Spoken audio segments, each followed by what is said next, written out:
Hello, good evening, guys. Hope you can hear me.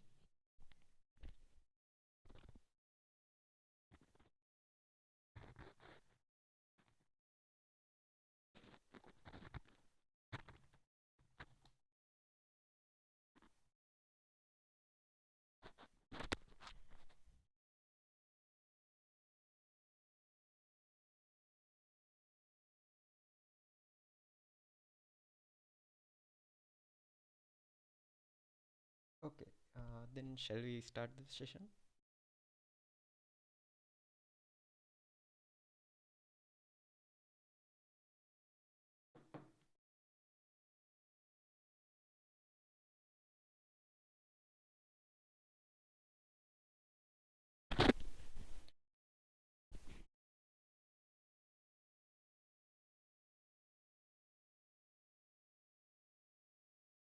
Okay, guys, so let's start the session. So, today I'm going to talk about Android application development. So, in this session, today we are going to cover these topics. So, I believe most of you guys are uh, new to Android development. So, uh, I, I, I'm targeting to do the basic stuff.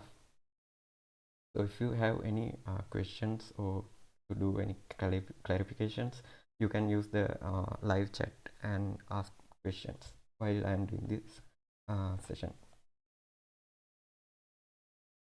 So first, let's talk about what is Android. So Android is a mobile platform that most of the people used in the world. So it used in mobile phones, tabs, watches, TVs, etc.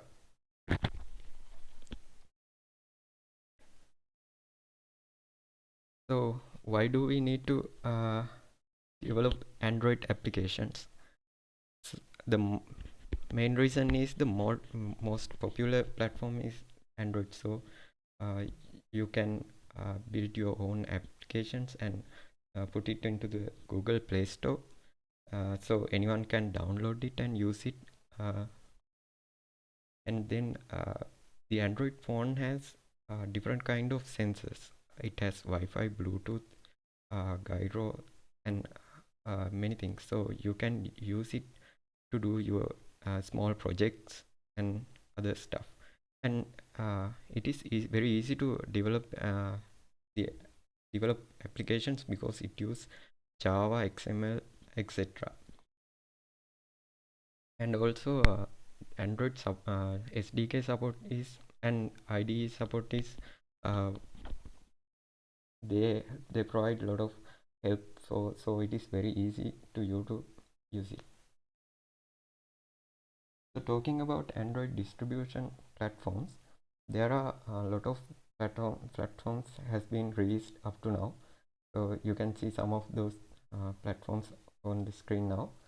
So in each platform release, they has done some modifications for their operating systems.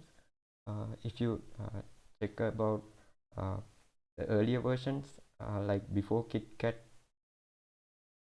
so those operating systems doesn't has much security, but later on, Marshmallows, Nougat, and Oreo, those platforms have much security stuff.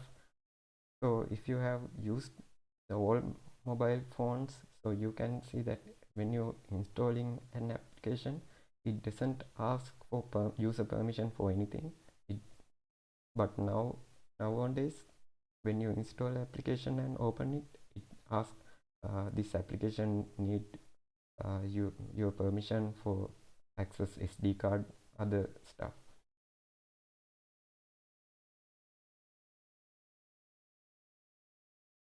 So even the Android application development is uh, easy to do, but there are some kind of challenges. So here are some challenges that I found while developing Android application. So some of the main problems are uh, it the Android operating system is a little bit slow. Even you buy a new phone, when you are using it for a few months, you also as for face it like it gets some little slower. And also even you build your own Android application, you can't achieve the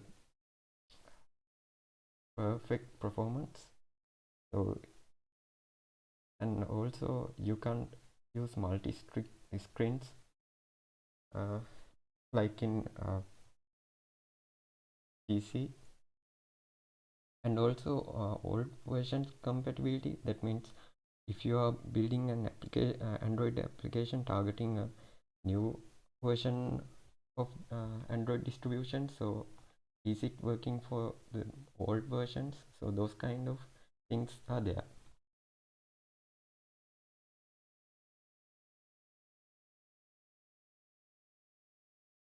So before we get into Android application development, I would like to explain a little about Android architecture.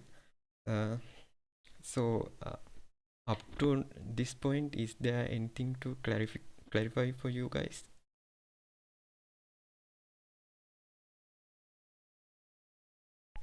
Right, then let's start with Android architecture.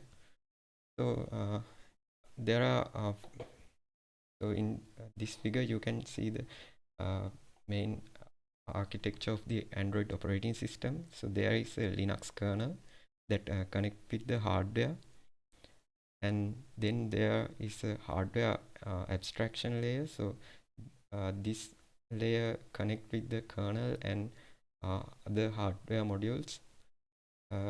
Then finally there is a native libraries and Android runtime layer. So these native libraries are, most of them are built by the separate companies. Like for Huawei they have different kind of libraries, and for Samsung they have different kind of libraries depending on their hardware. And finally there is a Java framework. So on top of this Java framework there are system apps and use apps. So when you install an application, you have to build it as a system app or user app. Normally we build it as a user app. So you can access those Java framework APIs by Android SDK, and you will get more interact with this Java framework. So let's talk about how are we going to develop Android applications.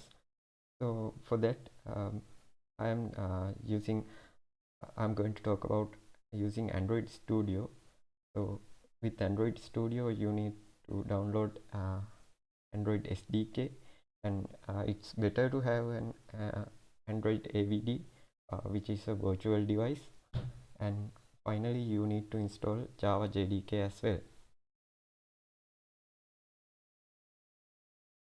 Right. For developing an Android application, there is a little process. So if we simplify the process, this is the main process. So first you need to have a idea what is the application you want to build and what are the requirements. So you have to well define those requirements first. Then you will have to prototype the user interfaces. So how then you can use some third-party applications like Adobe XD or something else. So with prototyping user interface, you can decide where to put your application buttons, where to put the text boxes, how the user interface should be. Then you can start the developing and testing process. So the developing and testing process we can break into something like this. First you have to create the resource XML files. So these resource XML files are the user interfaces mainly, and it also contains some kind of data. Then you have to test the Java or Kotlin codes you are using, and finally you have to uh, configure the manifest and build configurations. So after doing some testing and developing and testing, you can publish your application. Then you can uh, use your application individually or share it with your friends. So I think up to now it's not a big deal with developing Android applications. So uh, let's get start how to use the uh, Android Studio. You can, if you have already download and installed Android Studio, it's okay. If you haven't, I'm not going to show you how to install it, but I will just show you some tips. So if you are new to Android Studio, how you can install it easily. If you are using Windows or Linux operating system, it doesn't matter. You can just go to uh, Android developer site and just download the package and install it. Or else you can go to JetBeans site and then you can download this Toolbox app, and with that Toolbox app you can download the Android Studio over there. And if you are using Linux based computer, then you can go to the software manager, and then also you can install the Android Studio from over there.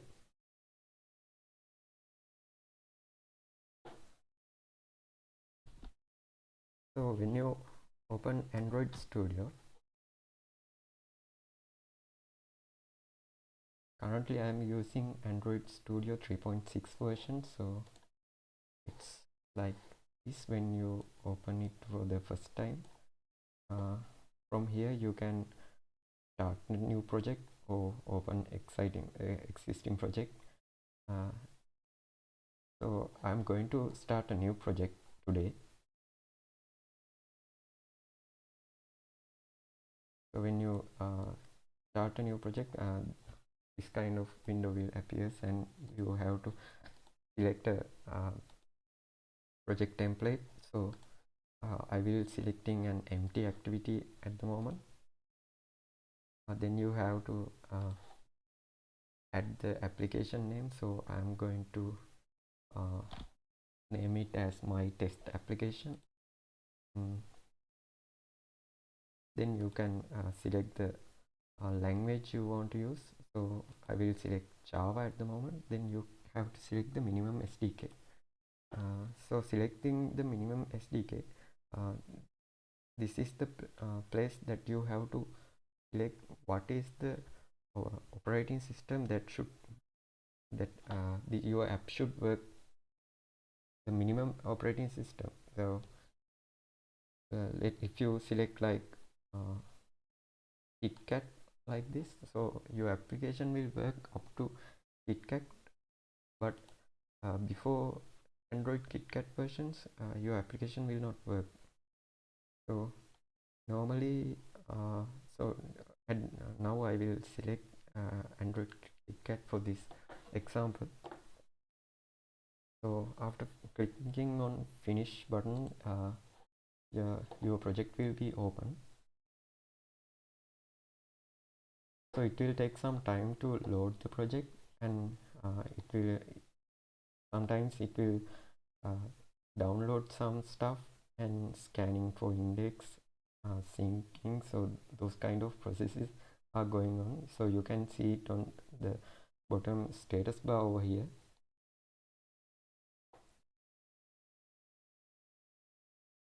Right after opening Android Studio, you can select the project. You can see the project view over here, and you can see the coding area or the editor over here, and there are some buttons up here and menu items over here. Right, I will describe one by one. So in the Project Explorer, you can select the project view in different ways. So it is recommended to use the Android view, so you can directly see the stuff in your Android application. So in the Android view, you can see there is two main folders. So one is application module and the other is Gradle scripts. So this application package include all the codes in your Android application, and this Gradle script include all the build configuration in your application.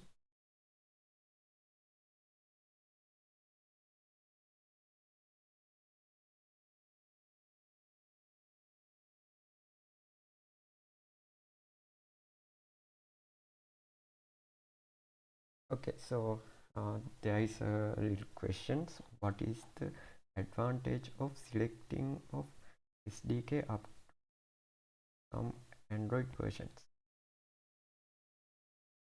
Yeah, so when the advantage is like if you select an SDK version, like older SDK version at the, I think you are talking about minimum SDK at the moment. So if you select a older version, your application will work almost every Android device in the world, because the OS is very old one. If you select a new Android version like Oreo or Android Pie or something like that, then your application will work on that specific device, specific Android version and newer version. So all the mobile phones will not work your Android application. So maybe you have faced it when you are installing an application from Google Play Store. It says like your mobile phone device is not compatible with this application, like that kind of thing. All right, moving back to our discussion. So when you so I will just quickly show what is the things in this application package. So there is a folder called manifest. So it can contain some manifest file. So this manifest file includes the details about your Android applications, details like what is the application name, what kind of application is it. So you can add the permissions to here. So we will discuss it in later, and you can select an icon or change icons from here. So this kind and also you can change the app theme. So you can change those kind of things in this manifest file. And there is a folder called Java. So in Java folder there are 3 different folders. So first folder, it includes a main activity Java class. So this is the main Java class that control your application, and there are other 2 folders down here. So those are the Android test unit test Java code. So you can, when you write functions in your main code, in main activity, you can test those functions by individually without running on a device to check is the algorithms are working fine perfectly or not. So those 2 are basically for testing purposes. So I am not going to talk about those things in detail now. Then finally there is a res folder down here. So this res folder or the resources folder contains all the resources of your application.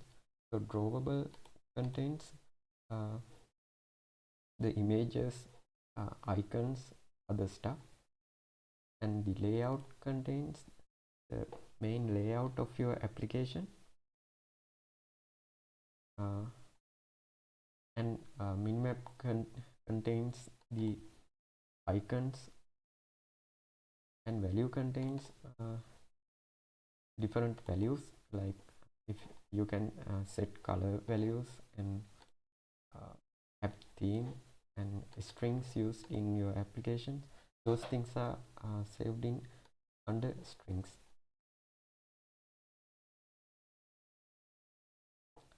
So talking about Gradle scripts,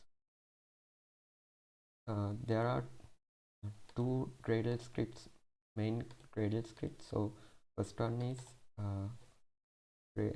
build.gradle with name with project project name with your application name.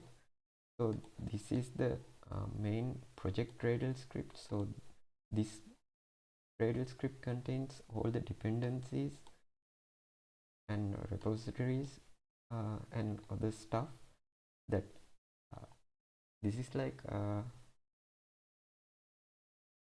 any individual module can use these dependencies. So if you want to add a single dependency for your application, you don't need to add it into here. You have to add it into the application Gradle script down here. It is like this is the parent script and this is the child script. So the child script is the main build script that going to build your application. So in the child script you can see there are few categories, like you have to set the compile SDK version. So compile SDK version means you are using this SDK version to compile your application. And there are some build default configurations. So one is the minimum SDK level, the one we discussed earlier, and there is another one called target SDK version. So the target SDK version is the Android version that you are going to target to build this application. And also there is a version name and a version code. So once you are making a new release, you have to upgrade those version code and the version name as well. And also another thing, build types. So the build type is the thing that is it a release application or is it a debug application. You can set configurations for those things over here. And there is a dependencies blocks. You can add dependencies libraries over here. Right, that's the basic stuff that you need to know how to develop the Android application. So basically you can if we go back to the layout over here, so this will be the main layout that my application will get. So you can add buttons or text boxes like this. It is very easy to use. So you can add those stuff to here, and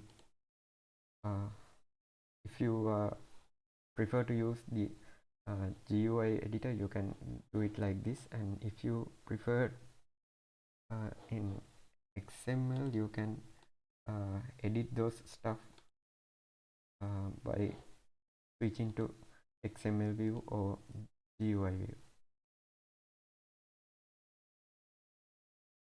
Right, and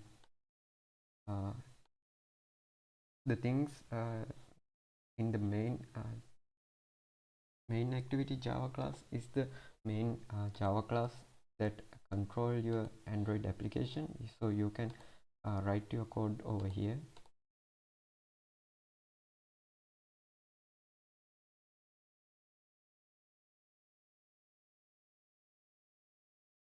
Right, So then we will discuss about SDK manager and the AVD manager. So those two are also very important things while developing Android applications. So you can open the SDK manager from here. So when you open the SDK manager, you can see there are many types of many older version, every older version of Android versions and upcoming new versions as well. So you have to download. You don't need to download every individual version. You just need to download the compile version. So we have set the compile version in this Gradle file as 29. So what I need is we need to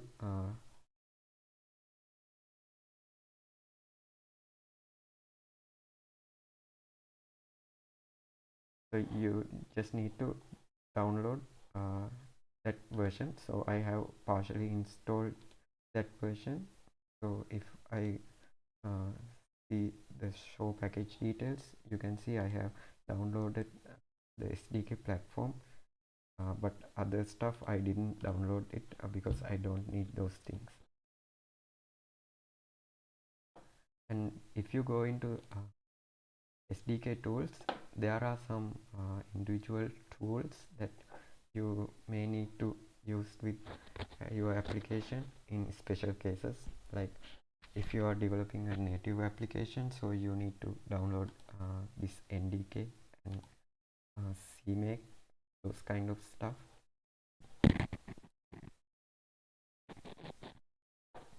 And finally, let's talk about Android AVD manager. So this is the Android virtual device manager or AVD.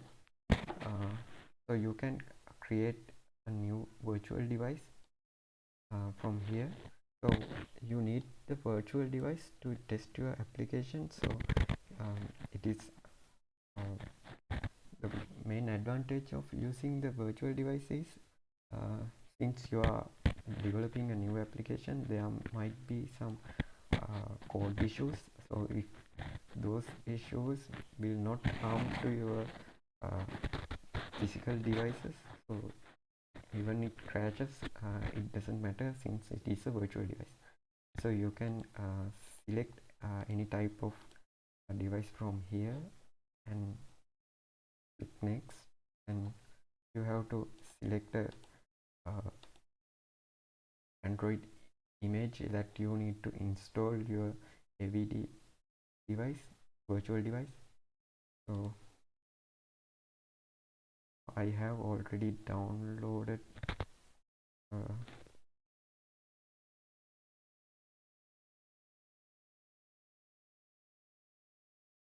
so I will use this Marshmallow version.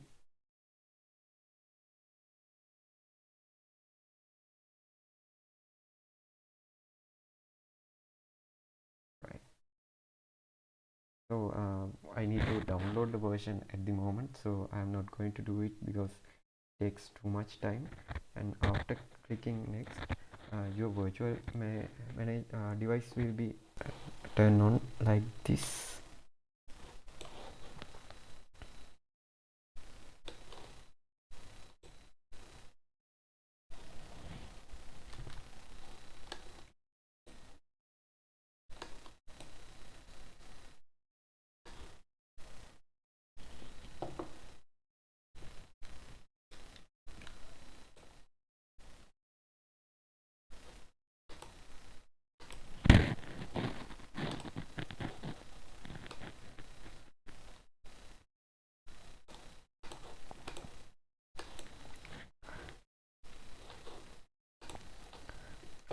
So if you are using so you can try running this application in this virtual device. So what you have to do is select your virtual device from here and click on this arrow icon.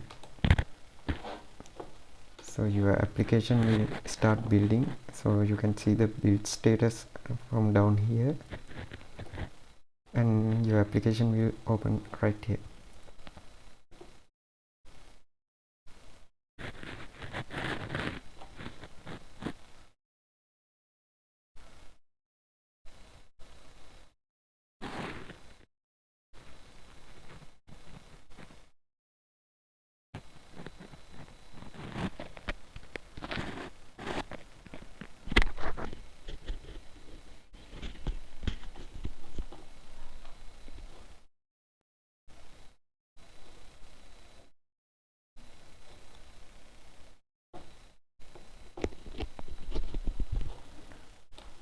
Right guys, so up to this point, if there is anything to clarify or anything to ask, so this is the time.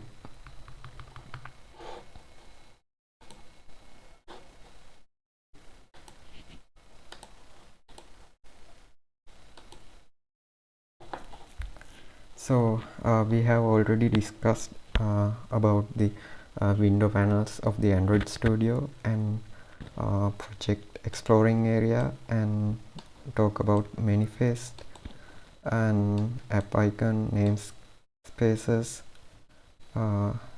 string resources, themes, and we have discussed about minimum SDK version and target SDK version, those details as well. And yeah, so we have also discussed about how to view the Java codes and edit the layouts, and also we have discussed the build process. We discussed about the Gradle files, and yeah, we have to discuss about running it on a more emulator. So let's discuss about this syncing process.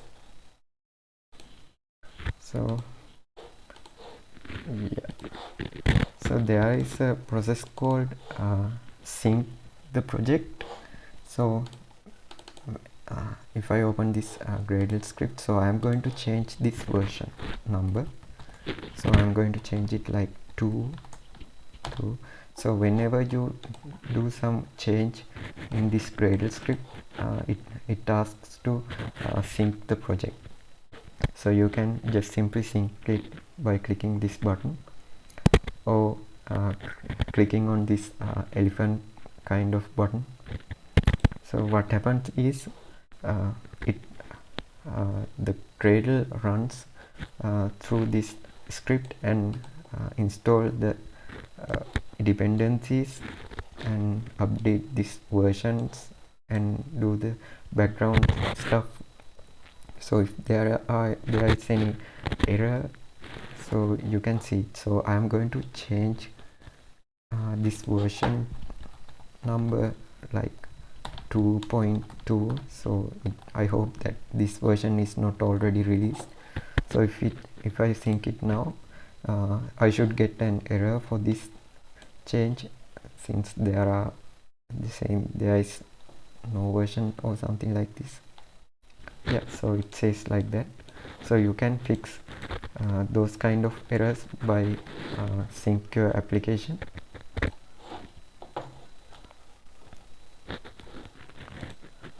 Yeah, so finally, so even if we write the code to develop the application, so main thing is we need to debug the application, so we can find the bugs and other stuff. So there are different kind of ways to do debugging in Android Studio. So I'm going to close this application first, and then we can the easiest way is we can just put debug points like this and run the application in debug mode. So it will build a debug build and install it into our application, and it will wait for the debugger, and it will hit on the debug point. So you can run step by step from here and check your errors and issues. Okay, so that is the one way of doing debugging. And uh, so I'm going to write a small code to show some errors.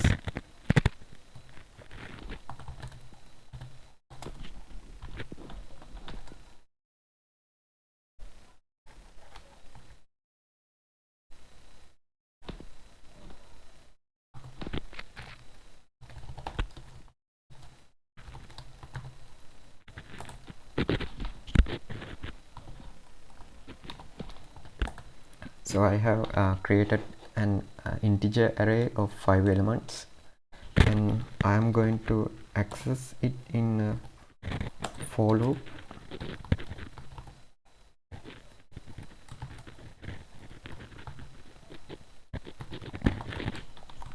So I am going to access it with a for loop, but I am going to access up to 10 elements, but there are no 10 elements in this array, so it should give me some kind of error, or it should crash my app. So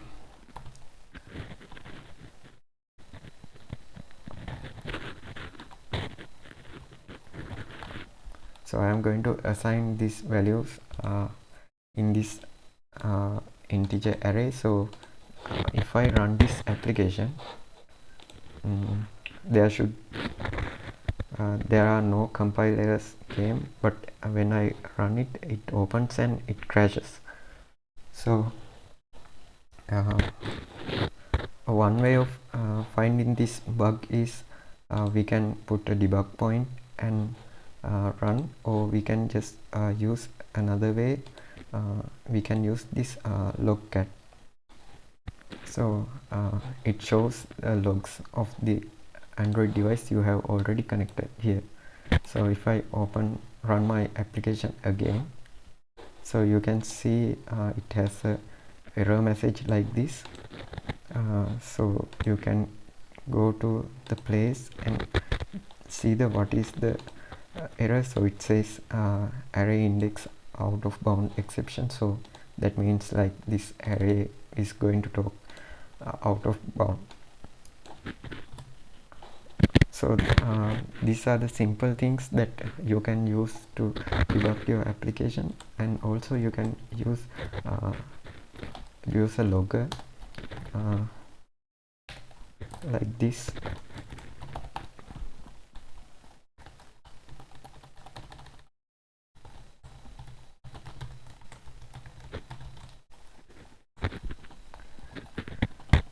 So you can see those messages in the logcat while running your application. So I have added a simple message called hello, so you can see this message appearing in here. So you can use log messages to debug your application as well. So if you are running your application in a physical device, first you have to activate the developer options in your mobile phone or Android device. For that you have to go to this settings,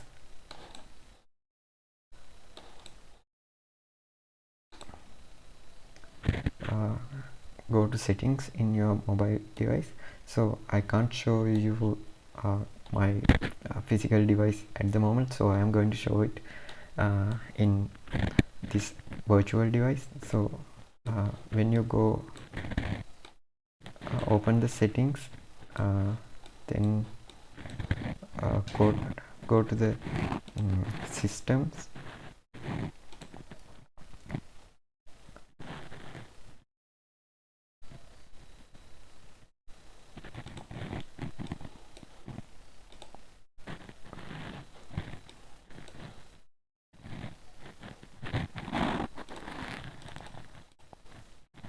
right. Just go to the build number, find the build number in your mobile device in the settings section. So you have to tap it a few times, then it will pop up this message, you are now in developer mode. Then go back and go to system. Then you can see there is a new tab called developer option. You can go into it and select the developer options. So depending on your mobile device vendor, so these options might be different in different mobiles. So after you setting this developer option, you can connect your mobile device with a USB cable, and your mobile device will then pop up a message to turn on some kind of key. Just accept it and your mobile device will be connected with the Android Studio. So you can see your mobile device over here. You can select the mobile device and run your application. So I am going to connect my mobile device now. So when I connect my mobile device, so it shows like this. So we can select the device and run the application.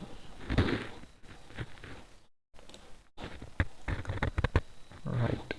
So up to now we have discussed about introduction. I have introduced you the Android in a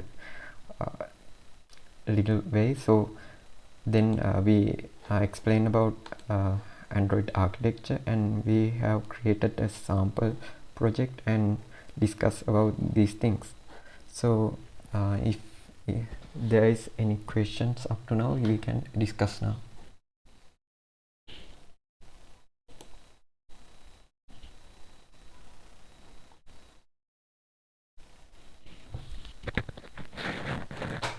Alright guys, thank you for joining with me. So if you have any questions or feedbacks, you can comment down here, so I can get into it later.